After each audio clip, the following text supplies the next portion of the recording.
اسلام بڑا شائستگی کا، تہذیب کا، معتدل اور خوبصورت دین ہے۔ انسانی زندگی میں کوئی شخص کوئی بھی کام کرتا ہو، لیکن اگر وہ کام بے ترتیب ہو، بے ڈھنگ ہو، غیر منظم ہو، تو اس کام کا سارا حسن ضائع ہو جاتا ہے۔ اسلام یہ چاہتا ہے کہ ہر کام ترتیب سے کیا جائے، مرتب کر کے کیا جائے، منظم انداز سے کیا جائے۔ انسان اپنی زندگی میں عبادت سے لے کر تجارت تک اپنی زندگی کے ہر شعبے میں نظم و ضبط کا مظاہرہ کرے۔ اگر چیزیں نظم و ضبط سے ہٹ جاتی ہیں، قاعدے سے ہٹ جاتی ہیں، تو کوئی بھی کام ہونے کے باوجود بھی لطف نہیں دیتا، فائدہ مند نہیں ہوتا۔ ہم یہ دیکھتے ہیں کہ مسلمانوں نے بہت ساری چیزوں کو بے ترتیب کر لیا ہے۔ ہماری زندگیوں میں ہر چیز ہے، نظم و ضبط نہیں ہے، وقت کی پابندی نہیں ہے، وقت کی قدر نہیں ہے۔ روزمرہ کے معاملات کے اندر ہم اپنے معاملات کو ترتیب سے نہیں چلاتے۔ کبھی کوئی کام کرتے ہیں تو اسے کیے ہی جاتے ہیں، اعتدال سے ہٹ جاتے ہیں، اور پھر اسی کام کو اس طرح چھوڑ دیتے ہیں کہ جیسے کبھی کوئی لینا دینا ہی نہیں تھا۔ اس سے انسان ایک بھرپور زندگی نہیں گزار سکتا، وہ وقتی اور جذباتی فیصلوں کا قائل ہو جاتا ہے۔ اس کی زندگی کے اندر ہر چیز ایک مخصوص وقت کے لیے اور ایک مخصوص ٹائم کے لیے آتی ہے، اور ایک مخصوص ٹائم کے لیے وہ چیز وہاں سے رخصت ہو جاتی ہے۔ اس میں کوئی شک نہیں کہ ہم انسان ہیں، ہمارے اندر کمزوریاں ہیں، باوجود کوشش کے بڑی جگہوں پہ غلطیاں، سستیاں، کمزوریاں رہ جاتی ہیں۔ لیکن کچھ لوگ اپنے ذہن سے کوئی منصوبہ بندی کرنا ہی نہیں چاہتے۔ ہو جائے گا، اللہ کرم کرے گا، اللہ بڑا مہربان ہے، بھئی یہ ساری باتیں ٹھیک ہیں، لیکن اسی کریم رب نے کہا ہے صبح اٹھو، اسی کریم رب نے کہا ہے کہ وقت پر نیند پوری کرو، اسی کریم رب نے کہا ہے کہ ان الصلاۃ کانت علی المؤمنین کتابا موقوتا، فرمایا بے شک نماز مسلمانوں پر مقررہ وقت پر فرض ہے۔ اسے اپنی ترتیب سے، وقت کے حساب سے تم نے ادا کرنا ہے۔ یہ نہیں ہو سکتا کہ تم کہو جی میری آنکھ 9 بجے کھلتی ہے تو میں فجر 9 بجے پڑھوں گا، اس کا ٹائم 6 بجے ہے تو تمہیں 6 بجے ہی فجر پڑھنی پڑے گی۔ اپنے مقررہ وقت پر چیزیں جب تک نہیں رہیں گی تب تک رضا الہی کا حصول بھی ممکن نہیں ہوتا۔ ہم چونکہ غیر منظم زندگی گزارتے ہیں، بے ترتیب زندگی گزارتے ہیں، تو اس لیے بہت سارے کام جو کرنے کی ہم پوزیشن میں بھی ہوتے ہیں وہ کام بھی ہم سے ہو نہیں پاتے۔ ایک تو بہت سارا مسئلہ لوگوں کا یہ ہے کہ کل کر لیں گے، انشاءاللہ ہو جائے گا، آپ دعا کریں ہو جائے گا، آپ فکر نہ کریں ہو جائے گا۔ اس کا معنی کوئی نہیں نا، اس کا مطلب کوئی نہیں۔ آپ کیا کہہ رہے ہیں؟ آپ کہیں میں نے شروع کر دیا ہے، آپ دعا کریں۔ آپ یہ کہیں کہ میں نے پوری کوششیں لگا دی ہیں، آپ اچھی امید رکھیں اللہ سے، لیکن آپ سٹارٹ ہی نہیں کر رہے اور آپ کہہ رہے ہیں دعا کریں۔ یہ کیسے ہوگا؟ جب تک نظم و ضبط کا، آداب کا، حدود کا، قاعدے قانون کا پورا خیال ہی نہ رکھا جائے۔ حضرت سید فیض الحسن شاہ صاحب رحمۃ اللہ تعالیٰ علیہ فرماتے ہیں کہ ایک خاتون بڑی عجلت پسند تھی، جلد باز تھی، تو اس کا شوہر اس کی چیزوں سے بڑا پریشان تھا، جلدی میں آدھا کام کرتی تھی، آدھا کام خراب کر دیتی تھی، تو اکثر آ کے کہتی تھی دعا کریں بڑا مارتا ہے۔ اگرچہ اس کا مارنا پھر بھی درست نہیں تھا، لیکن وہ دیہاتوں میں آپ کو پتہ ہے نا، بعض لوگ بڑی جہالت کا مظاہرہ کرتے ہیں، اس قدر زیادہ شدت کے ساتھ تکلیف دیتے ہیں کہ جو بالکل نازیبا ہو جاتی ہے۔ ایک دن اس نے آ کے کہا کہ پیر صاحب کوئی سمجھاؤ، بڑا ماردہ ہے۔ تو آپ نے فرمایا تو سنا ہے بڑی جلد باز ہے، کام نظم و ضبط سے نہیں کرتی۔ کہنے لگی جی دیکھیں جی کیا نظم و ضبط اور کیا معاملہ، کل اس نے مجھے کہا دال پکا دو تو میں نے اس میں گھی بھی ڈالا ہے، مرچیں بھی ڈالی ہیں، پیاز بھی ڈالا ہے، لہسن بھی ڈالا ہے، ہلدی بھی ڈالی ہے، بس ذرا جلدی میں نے دال ہی تو نہیں ڈالی۔ تو اب یہ کو مارنے والی بات ہے؟ ہر شے ہے، ایک شے ہی نہیں۔ ہمارے ہاں بہت سارے لوگ ایسے ہیں جو جلدی میں اصل کو ہی بھول جاتے ہیں۔ وہ کہتے ہیں باقی میں نے سارے کیے، کوئی رہ تو نہیں نہ گیا، سارے کیے، ایک ہی نہیں نہ کیا، اور بھائی جو اصل تھا وہ تو رہ گیا۔ نظم و ضبط، قاعدہ، قانون، جب تک ہم ہمارے اپنے اندر، میں دوستوں سے کہہ رہا تھا پھر کہتا ہوں، میرے اسا فرمایا کرتے تھے جو والد تہجد نہ پڑھے اس کے بچے فجر نہیں پڑھتے۔ والد کو جب تک وہ سحری میں سجدہ ریز نہیں دیکھیں گے اتنی دیر تک آپ ان سے 1.5-2 گھنٹے پہلے اٹھیں گے تو پھر وہ اٹھیں گے۔ لیکن اگر کہا جائے کہ پتر میں تھکیا تو تو مسیتے جا، تو یہ ہو سکتا نہیں کہ وہ جائے، کیونکہ ہماری زندگی سے نظم و ضبط بچے سیکھیں گے، ہمارے ماحول سے وہ محنت کو، مشقت کو، کوشش کو وہ سیکھیں گے۔ اگر ہم اپنے ماحول میں نظم و ضبط نہیں لائیں گے تو آنے والی نسل کے اندر نظم و ضبط منتقل ہو سکتا، تو اس کے منتقل کرنے کے لیے ضروری ہے کہ پہلے ہماری زندگی کے اندر نظم و ضبط۔ آپ دیکھیں شریعت اسلامیہ نے ہر کام کا نظم و ضبط بنایا ہے۔ نماز اللہ کی عبادت ہے نا، بستر سے اٹھ کر سیدھا مسجد میں آ کے جہاں آپ کا جی چاہے نماز پڑھنے کی اجازت نہیں ہے۔ آپ اٹھیں، آپ کا لباس پاک ہونا چاہیے، آپ نے وضو کیا ہوا ہو، آپ کو سمت قبلہ کا پتہ ہو، آپ کا منہ کعبہ شریف کی طرف ہو، جس جگہ آپ نے نماز پڑھنی ہے وہ جگہ پاک ہو، آپ کا لباس پاک ہو، وقت کا تعین ہو، نماز کے آداب آپ کو آتے ہوں، آپ بیت اللہ شریف کی طرف رخ کریں گے، کانوں تک ہاتھ اٹھائیں گے، آپ ان ہاتھوں کو منظم طریقے سے باندھیں گے، وقت پر رکوع کریں گے، رکوع میں کمر سیدھی ہونی چاہیے۔ آپ رکوع سے اٹھیں گے تو ایسے نہیں کہ کوئی بات نہیں اللہ قبول کر لے گا، جب تک آپ کی کمر پوری ٹھیک نہیں ہوتی رکوع سے اٹھتے وقت آپ کی نماز مکمل نہیں ہوتی۔ آپ سجدے میں جائیں گے تو پیشانی جمنی چاہیے، ناک جمنی چاہیے، آپ کے پاؤں کی انگلیاں زمین پر لگنی چاہیے۔ آپ جب تک پوری ترتیب سے نماز نہیں پڑھتے، رب کی عبادت ہے نا، کریم بھی بڑا ہے نا، مہربان بھی بڑا ہے نا، غفور بھی بڑا ہے، لیکن اگر مرتب طریقے سے نہ پڑھو تو وہ تو نماز قبول نہیں کرتا۔ نبی پاک صلی اللہ تعالیٰ علیہ وسلم کے سامنے آ کے ایک شخص نے نماز پڑھی، عبادت کی ہے، آیا ہے، جھکا ہے، لیکن عبادت بھی بے ترتیب بھی نہیں، بے ڈھنگی نہیں، غیر مرتب نہیں، غیر منظم نہیں، ایسے نہیں کہ جیسے مرضی کر لی۔ اس نے آ کے نماز پڑھی تو حضور نے اس کو دیکھا اور نبی پاک علیہ السلام نے فرمایا تیری نماز نہیں ہوئی، دوبارہ پڑھ۔ اس نے دوبارہ پڑھی۔ یہاں تو لوگ ناراض ہو جاتے ہیں۔ ایک دفعہ طالب علمی کی بات ہے، میں ایک جگہ نماز کے لیے وضو کر رہا تھا تو ایک صاحب نے وضو کیا، بڑی جلدی میں آئے اور جلدی میں وضو کیا تو ان کا ایک ٹخنا خشک رہ گیا۔ تو میں نے ان کی خدمت میں بڑی، چونکہ بزرگ تھے، بڑے تھے مجھ سے، میں نے بڑی عرض کی، میں نے کہا وہ آپ کو خیال نہیں رہا، آپ کا ٹخنا خشک ہے۔ وہ کہتے ہیں مولوی وہ لنگن نہ دے آجے، دیکھیں کو لنگ نہ جائے، تو سو قبول کرنی کہ اللہ نے۔ میں نے ان سے کہا آپ کیا کام کرتے ہیں؟ کہنے لگا میں کپڑا بیچتا ہوں۔ تو میں نے کہا اگر آپ کا 1000 روپے والا گاز کپڑا ہو تو کوئی شخص کہ کوئی عرض نہیں، چل مہربانی کر 300 کا دے دیتے ہو؟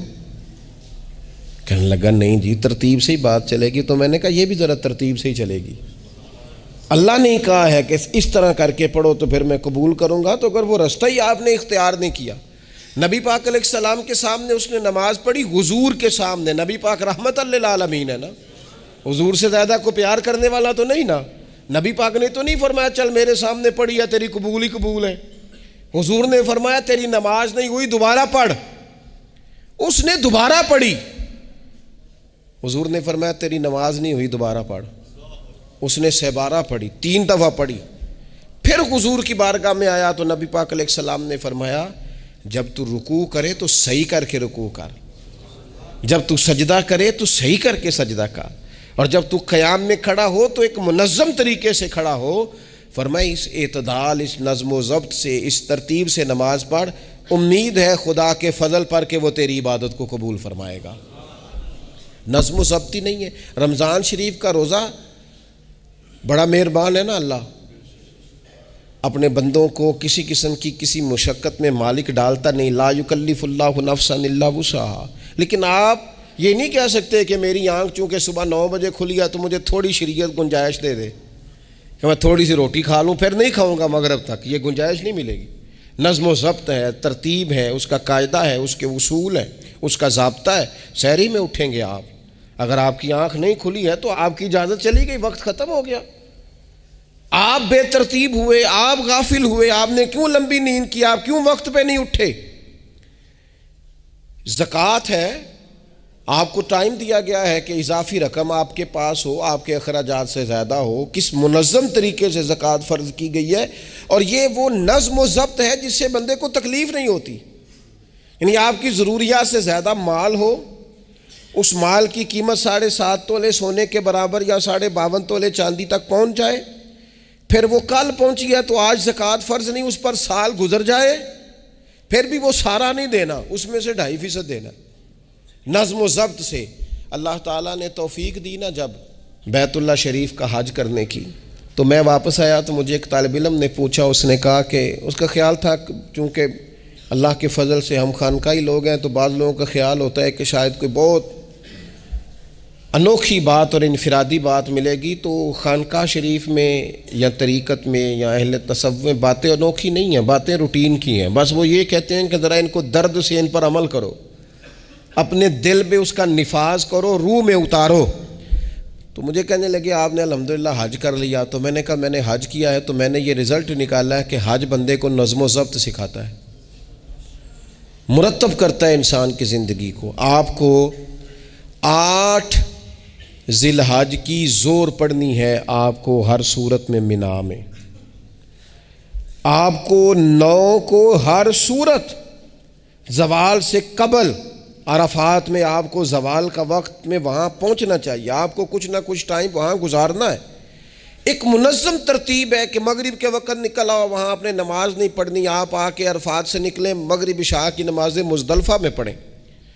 آپ کو 10 کی صبح کو جا کے کنکر مارنے ہیں، آپ یہ نہیں کہہ سکتے کہ میں جناب 2 دن پہلے یہ کام ختم کر لوں. مقررہ ٹائم پہ جو 9 ذی الحج کو میدان عرفات میں نہیں جائے گا اس کا حج ہو سکتا، کیونکہ یہ ایک نظم و ضبط ہے، دین نے قاعدہ بنایا ہے. قاعدے کے بغیر آپ یہ کام کر سکتے؟ میں مصروف ہوں جی، مجھے سفر کرنا ہے، میں نے قربانی کرنی ہے تو 10 کو نہیں کر سکتا، میں 8 کو کر کے چلا جاؤں تو جاؤ، اللہ قبول ہی نہیں کرتا. قربانی اپنے ٹائم پہ مقررہ وقت پر. نظم و ضبط پوری عبادات اسلامیہ میں آپ دیکھ لیں، نظم و ضبط ہے، اصول ہے، قاعدہ ضابطہ ہے. وہ ہمارے یہاں کچھ لوگ نا درویشی کی بنیاد پر بھی جہالت پھیلاتے ہیں، وہ کہتے ہیں جی اسی درویش لوگ ہیں جی، ہم کسی نظم و ضبط کے قائل نہیں. اس کا کیا معنی ہوا جی؟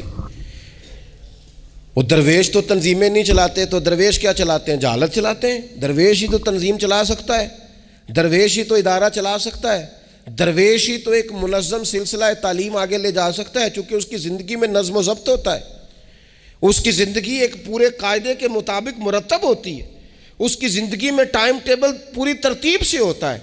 تو یاد رکھیے گا کہ نظم و ضبط ایک حسن ہے. آپ دیکھیے شریعت اسلامیہ کس طرح سے ہماری تربیت کرتی ہے. شریعت تو کہتی ہے باقی ساری چیزیں تو ایک طرف رہ گئیں، کسی کے گھر بھی جانا ہے تو نظم و ضبط سے جانا ہے. آپ کے بھائی کا گھر ہے، آپ کے دوست کا گھر ہے، آپ کا قریبی تعلق ہے، بغیر اجازت جا سکتے ہیں؟ دین نظم سکھاتا ہے. قرآن مجید فرقان حمید نے کہا یا ایھا الذین آمنوا لا تدخلوا بیوتا غیر بیوتکم حتی تستأنسوا وتسلموا علی اہلھا. کیا کرو؟ اگر کسی کے گھر جاؤ نا تو پہلے جا کے اجازت لو. یا ایھا الذین آمنوا، اے ایمان والو. کن سے کہا؟ صاحب. کسی کے گھر میں داخل ہونا ہے تو پہلے کیا کرنا ہے؟ اجازت لینی ہے. اہل خانہ کو سلام کرنا ہے، اور اگر وہ اجازت نہ دیں تو پھر ان کے گھر میں داخل ہے. نبی پاک علیہ السلام 3 دفعہ دستک دیتے تھے، اجازت نہیں ملتی تھی تو لوٹ آتے تھے. جھگڑا کیا ہے؟ یہاں علام لوگ ناراض ہو جاتے ہیں، کہتے ہیں میں ملنے گیا سا جی تو مینوں ٹائم ملیا سی، آپ کے ٹائم کا نہیں میں نے خیال کیا. جب تک آپ نظم و ضبط نہیں سمجھتے، ترتیب نہیں سمجھتے. آپ دیکھیں نا نبی پاک صلی اللہ تعالی علیہ وسلم کے گھر کھانا تھا صحابہ کا، صحابہ نے کھانا کھا لیا. بہت سارے لوگ ایسے ہوتے ہیں جو کھانا کھانے کے بعد بیٹھ جاتے ہیں، شادیوں پہ، بیاہ پہ آپ دیکھتے ہیں گپ شپ لگنے لگتی ہے، وہ دیر تک بیٹھے رہتے ہیں. تو وہاں بھی کچھ لوگ بیٹھ گئے، کوئی اچھی گفتگو، کوئی دین کی، کوئی خیر کی بات ہونے لگی. نبی پاک علیہ السلام 2-3 دفعہ تشریف لائے،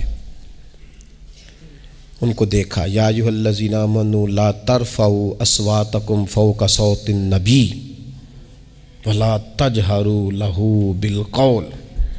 نبی پاک صلی اللہ تعالی علیہ وآلہ وسلم کی بارگاہ میں تو آواز اونچی نہیں کرنی، تم نے اس طرح چلا کر بات نہیں کرنی، اس طرح لوگ آپس میں کرتے ہیں.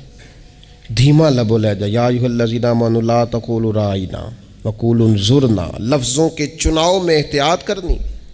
وہ دیر تک بیٹھے رہے، بات چیت ہو رہی ہے، حضور دو ایک دفعہ آئے واپس چلے گئے۔ اللہ تعالیٰ نے قرآن نازل کر دیا، فرمایا میرے محبوب کو تکلیف دیتے ہو؟ جب کھانا کھا چکو تو اٹھو، اب جاؤ، ختم ہو گئی دعوت، ٹائم مکمل ہوا، اب کوئی کام کرنے دو۔ میرے عزیز، اپنی زندگی میں یہ ماحول بنائیں، ان چیزوں کو لے کر کے آئیں جو چیزیں ہمارے لیے ضروری ہیں۔ اگر ہم یہ کام نہیں کریں گے تو پھر زندگی میں یا تو ہمارا وجود کسی کے لیے اذیت کا باعث بنے گا، تکلیف کا باعث بنے گا، یا ہمارا لب و لہجہ اس طرح کا ہو جائے گا کہ ہم باوجود محنت کے اس کا کوئی نتیجہ نکال سکیں گے۔ محنت ہو رہی ہے لیکن نظم و ضبط سے نہیں ہو رہی، بے ترتیب ہو رہی ہے، بے تکی ہو رہی ہے، تو بجائے زیادہ مشقت کے نتیجہ تھوڑا آئے گا۔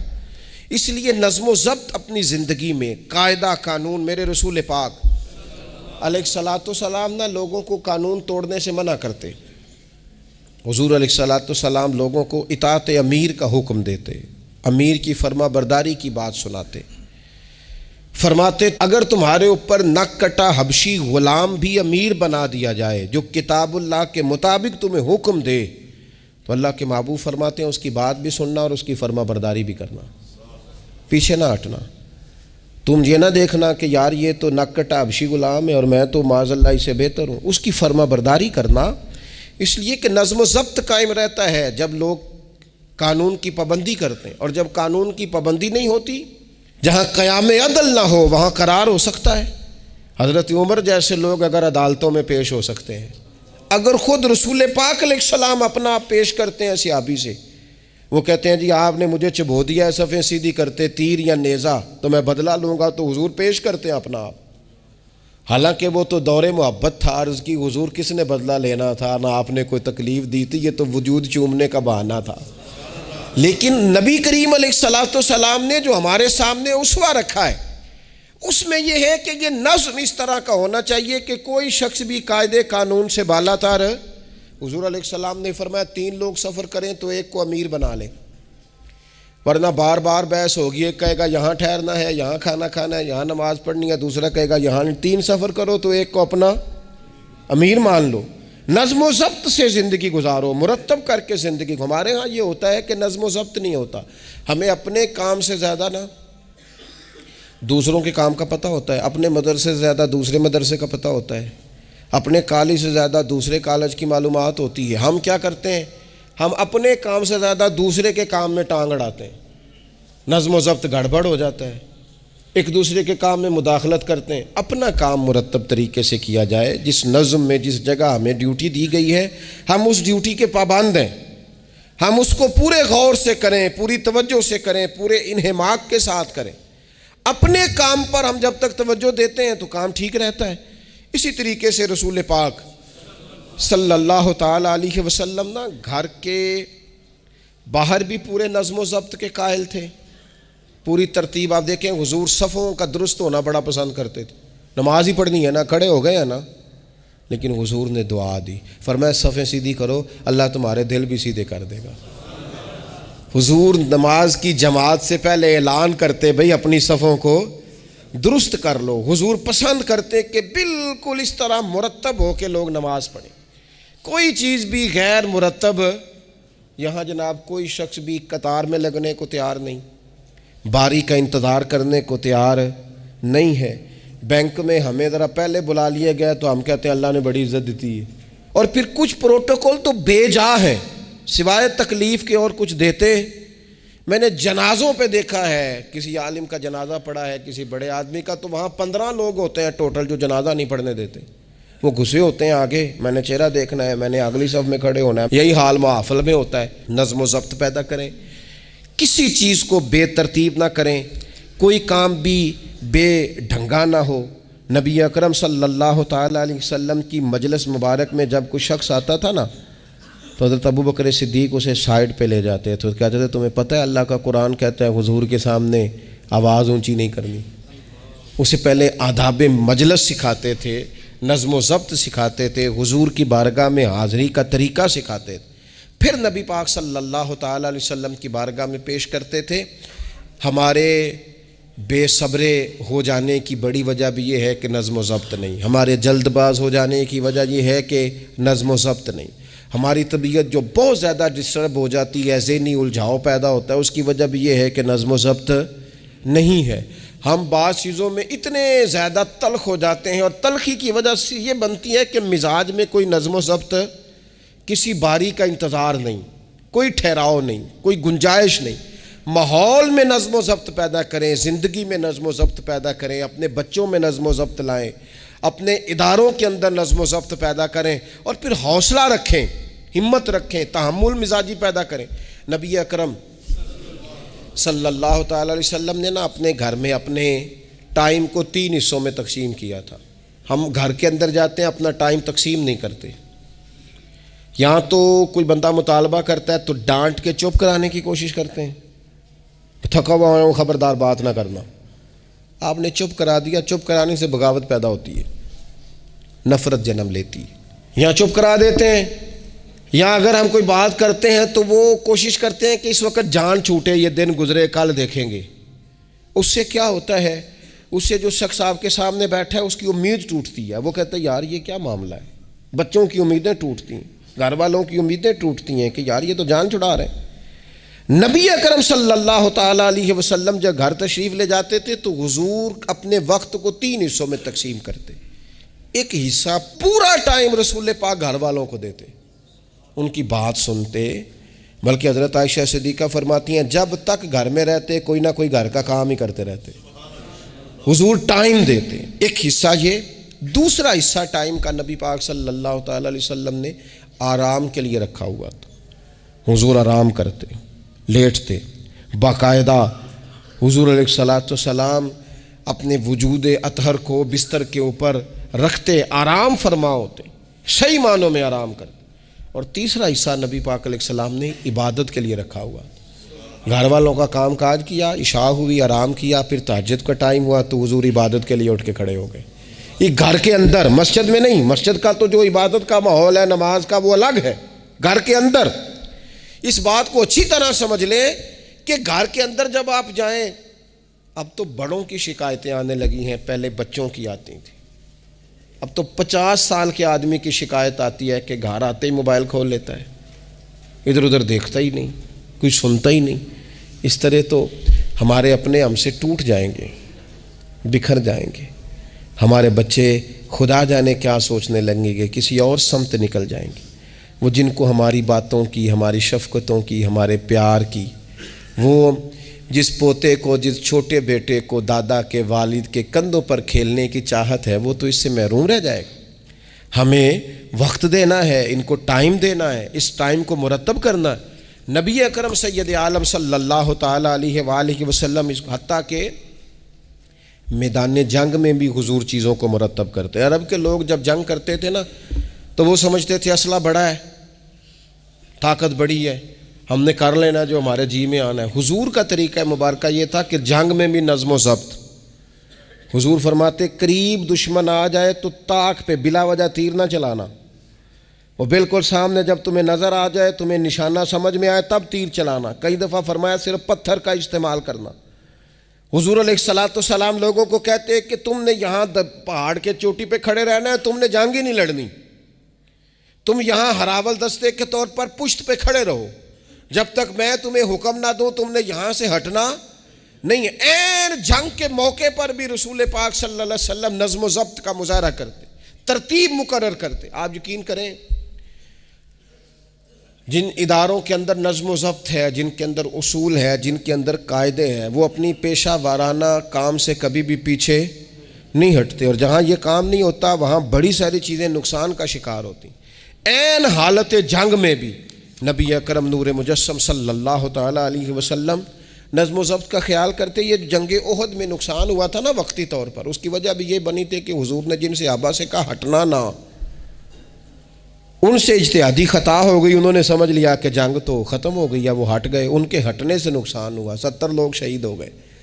اگر وہ نظم قائم رہتا جہاں حضور نے کھڑا کیا تھا تو کبھی یہ کام نبی پاک صلی اللہ تعالی علیہ وآلہ وسلم اجتماعیت کی بات کرتے تھے، مل کے رہنے۔ اختلاف رائے ہو جاتا ہے، لیکن ہمارے ہاں لوگ پتہ کیا کرتے ہیں، اندر رہ کے اختلاف نہیں کرتے، چھوڑ کے جا کے اختلاف کرتے ہیں۔ یہ مخلص نہ ہونے کی علامت ہے۔ جو لوگ مخلص ہوتے ہیں وہ اندر رہ کے رائے کے اختلاف کرتے ہیں، وہ کہتے ہیں یار میں چھوڑ کے تو نہیں نہ جا سکتا، میں ادھر ہی رہوں گا، جو کمزوریاں ہیں جو غلطیاں ہیں ان کو ہائی لائٹ کروں گا، رہوں گا۔ اسی لیے نبی پاک علیہ السلام کے صحابہ مختلف قسم کے مشورے دیتے تھے۔ تو سرور کائنات علیہ الصلوۃ والسلام اجتماعی نظم کی بات کرتے۔ ایک مقام پہ حضور نے صحابہ کو دیکھا کہ چھوٹی چھوٹی ٹولیاں بنا کے الگ الگ بیٹھے ہوئے ہیں۔ تو نبی پاک علیہ الصلوۃ والسلام نے فرمایا یہ شیطان تمہیں الگ الگ کرتا ہے، اور فرمایا جس طرح بکریوں کا بھیڑیا ہوتا ہے، انسانوں کا بھیڑیا شیطان ہے۔ جب کسی کو مجمع سے الگ کر لیتا ہے، حضور فرماتے ہیں جسے بھیڑیا بکریوں سے الگ کرتا ہے نا، پھر اس کا شکار کرتا ہے۔ اور شیطان بھی جب تمہیں اجتماعیت سے الگ کر لیتا ہے، در مرشدہ چھڈی نہیں تے ہو جاویں گا روگی، جیڑی بکری اجڑوں وچھڑی او بگیاڑاں جوگی، او بگیاڑاں جوگی کھا جائیں گے، پھاڑ ڈالیں گے اسے۔ در مرشدہ چھڈی او نہیں تے ہو جاویں گا روگی، جیڑی بکری اجڑوں وچھڑی او بگیاڑاں جوگی۔ اسے تو لے کے چلا جائے گا۔ اجڑ پر، اجتماعیت پر کبھی بھی بھیڑیا حملہ، تو حضور صحابہ سے کہتے تھے بیٹھو تو ذرا مل کے بیٹھو، کسی جگہ تم بیٹھو تو اجتماعیت۔ بڑی مشہور حدیث ہے، چند لوگ جمعے میں کھڑے تھے تو حضور نے فرمایا بیٹھ جاؤ الگ الگ۔ بعض لوگ بڑے قائل ہوتے ہیں نا، تھوڑا سا جناب ہم نے ذرا ہٹ کے رہنا ہے، ہم نے تھوڑا سا الگ سے رہنا ہے، تھوڑا سائڈ پہ بیٹھنا ہے، تو حضور پسند نہیں کرتے تھے۔ فرمایا اکٹھے بیٹھو، مجمع کی صورت میں بیٹھو۔ بلکہ حضور علیہ الصلوۃ والسلام نے یہ تو اجتماعی نماز کا حکم دیا نا، فرمایا جس علاقے میں 3 مسلمان بھی بستے ہوں نا، وہ بھی باجماعت نماز پڑھیں۔ وَارْكَعُوا مَعَ الرَّاكِعِينَ، رکوع کرو پر رکوع کرنے والوں کے ساتھ، تنہا نہیں، مل کے اجتماع۔ آج کفر نے بھلا کیا ہے؟ اس نے مسلمانوں کی اجتماعیت کو ہی توڑا ہے، نظم و ضبط کو ہی تو توڑا ہے۔ 57 اسلامی ممالک ہونے کے باوجود نظم و ضبط نہیں، اور وہاں ایک ملک ہے امریکہ، اپنی ریاستوں کو ساتھ ملا کے اس طرح گٹھ جوڑ کیا ہے کہ وہ سب پر بھاری ہوتا جاتا ہے معاذ اللہ۔ اگر نظم و ضبط، اور یہ ہمارے ہاں بھی نہیں ہے، روٹین میں چھوٹے چھوٹے اختلافات ہوتے ہیں لوگوں کے بیچ، لیکن ایک دوسرے کو ملنا پسند نہیں کرتے، سلام کلام پسند نہیں کرتے، نفرت کا اظہار۔ تو جب گلی محلوں میں نظم و ضبط نہیں، ٹولیاں بنی ہوئی ہیں، گروہ بنے ہوئے ہیں، چھوٹی چھوٹی باتوں میں لوگوں نے الگ الگ ماحول بنا دیا ہے۔ بلکہ بعض لوگ تو باقاعدہ بڑے ماہر ہوتے ہیں خاندان میں لڑائی کیسے کرانی ہے، محلے میں فساد کیسے ڈلوانا ہے، لوگوں کو کس طرح کر کے توڑنا ہے، کیا ایسا کام کرنا ہے جس سے کہ لوگ زیادہ سے زیادہ ٹوٹ جائیں۔ تو اپنی زندگی کے اندر، اپنے ماحول کے اندر، اپنی طبیعت کے اندر نظم و ضبط لائیں گے۔ بہت سارے لوگ ہیں جو خود بھی وقت ضائع کرتے ہیں، اگر کہیں چلے جائیں تو اس کا بھی پورا ہی وقت ضائع کرتے ہیں، پورا ٹائم، یعنی اس پہ کتنا پیسہ لگتا ہوگا، موبائل کا کتنا بل آتا ہوگا، ٹائم کتنا ضائع ہوتا ہوگا۔ اور پھر سناؤ، مثلاً کی سنائیے جی، اس کا کمانا ہے۔ یعنی ایک صاحب کہنے لگے، انہوں نے کئی دفعہ مجھے کہا کوئی نویں تازی، میں چپ کر گیا۔ پھر فون پہ، اب بندہ خیر مہذب لگتا ہے اگر کہے چلو جی پھر ٹھیک ہے، وہ پھر کہن کو نویں تازی، میں کہا جی میں تے مولوی ہیں، تسی مینوں اخباری نمائندہ سمجھ لیا، نویں تازی تو آپ کسی اخباری رپورٹر سے پوچھیں، مینوں کی پتہ ہے نویں تازی کی ہے، میں تو چھوٹا سا آدمی ہوں، اپنے کام نویں تازی کا کی مطلب ہویا۔ یعنی اب اتنا آپ نے فون بھی ضائع، ٹائم بھی ضائع۔ حضرت صاحب ہور پھر سناؤ بھئی، تسی اتنے حضرت صاحب دے کول رہو نہ مہینہ تے کوئی کام کرو نال، تاکہ تانوں اور بھی کوئی سنان۔ حضرت صاحب تو کی سنان، لیکن شرط یہ ہے کہ ہم نظم و ضبط والے بنیں، ایک جملہ بھی ضائع نہیں، اضافی نہیں۔ اس میں میں کہا کرتا ہوں دوسروں کو بہت ساری چیزیں سکھانے سے بہتر ہے ہم بہت سارے لوگوں سے خود سیکھنا شروع کر دیں، اپنی زندگی میں سیکھیں۔ اللہ تبارک و تعالی مجھے آپ کو توفیق عمل عطا فرمائے۔ آخر دعوانا